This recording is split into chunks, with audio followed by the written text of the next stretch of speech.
po sila na set up for us, but we really appreciate their support and respect sa decision namin. That's why alam po namin na mahal na mahal nila kami at mahal na mahal din namin sila.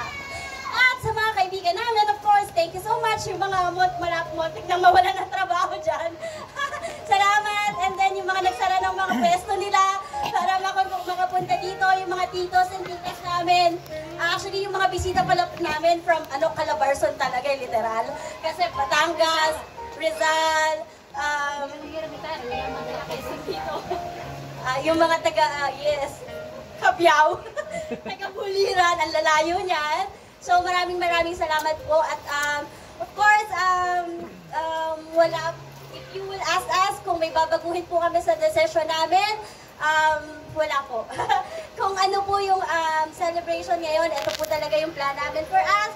And for those people na in-invite namin na malalapit sa puso namin, yun po talaga yung pinili namin. So maraming salamat po at mahal na mahal namin kayo.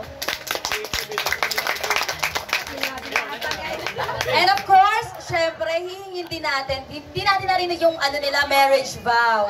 So ngayon natin pakinggan kung ano ba yung pwede nyo sa amin i-share or mapapangako nyo sa isa't isa. Of course, siguro naman deserve ng lahat na masaksihan yung pagmamahalan nyo kahit through words lang, di ba? Si Kevin muna. Gusto niyo ba si Kevin magsalita?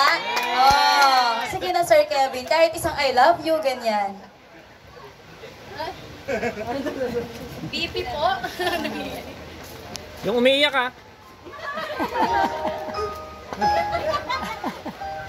Kumanta ka na lang yung kantang Kelvin. Huwag mo kumpletin yung expenses. Huwag mo sasabihin. Okay na yun. Message mo sa asawa. Iris, mahal. Asawa ko.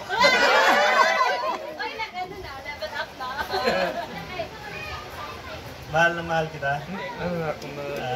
Tanda mo, lagi lang ako dito sa tabi. Love you. Love na love.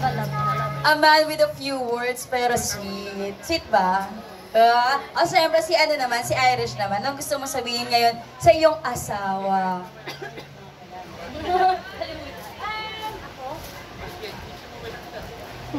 May sabihin ba?